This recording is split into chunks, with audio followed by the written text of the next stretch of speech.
காலையிலேருந்து சாப்பிடலன்னு சொல்லிட்டு சாப்பிட வந்த கடை தான் இந்த கடை. இந்த கடை நம்ம மேலப்பழம் பஸ் ஸ்டாண்ட் பக்கத்துல தான் இருக்கு. இந்த கடைய பத்தி தெரிஞ்சவங்க உங்களுக்கு என்ன டிஷ் பிடிக்குமோ அத கமெண்ட்ல சொல்லுங்க.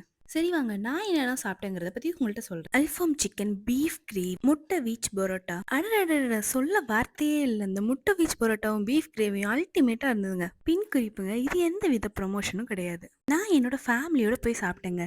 எனக்கு பிடிச்ச டேஸ்ட் மட்டும் தாங்க நான் சொல்றேன். நெக்ஸ்ட் மலாய் டிக்கா ஆர்டர் பண்ணியிருந்தேங்க. உண்மையை சொல்லணும்னா அது கொஞ்சம் ஹார்டா தாங்க இருந்தது. மைனஸ் ரொம்ப நல்லா இருந்ததுங்க. ஆனியன் பீஃப் வறுவல் நல்லா தாங்க இருந்தது. அப்புறம் ஒரு முட்டை தோசை சொல்லிட்டு ஆனியன் எனக்கு கொஞ்சம் தான் கிடைச்சது. ஃபேமிலிக்கு ஒரு சிலோன் பரோட்டா அப்படின்னு சொல்லி முடிக்கிறதுக்குள்ள பிளேட்ல சுட சுட கொண்டு வந்து கொடுத்துட்டாங்கங்க. மெதுவா மெதுவா, ஏன்னா சிலோன் பரோட்டாக்கு வலிக்க போகுதுன்னு சொல்லிட்டு அதுக்கும் வலிக்காம எனக்கும் சுடாம பொறுமையா சாப்பிட்டு முடிச்சாச்சுங்க. இவ்வளோ சாப்பிட்ருக்கோம், ஒருத்தா ஒருத்தலையான்னு சொல்லிட்டு போங்க. எங்க ஃபேமிலிக்கு ஒரு ஹேபிட் இருக்கு. என்ன சாப்பிட்டாலும் அந்த டாக் எடுத்துட்டு போயிருவோம். யாருக்கெல்லாம் இந்த ஹேபிட் இருக்குன்னு சொல்லுங்க. எங்க வீட்ல 5 பேபிஸ் இருக்காங்க. அவங்களுக்கும் பேக் பண்ணிட்டு நானும் சாப்பிட்டு முடிச்சாச்சுங்க. இவ்வளோ சாப்பிட்டதுக்கு ஃபைனலாக ஒரு டீயை குடிச்சு முடிச்சாச்சுங்க. நெக்ஸ்ட் வீடியோவில் மீட் பண்ணலாங்க. இதே மாதிரி வீடியோஸ் நிறைய பார்க்கணும்னா என்ன ஃபாலோ பண்ணி வச்சுக்கோங்க. பாய் பாய்.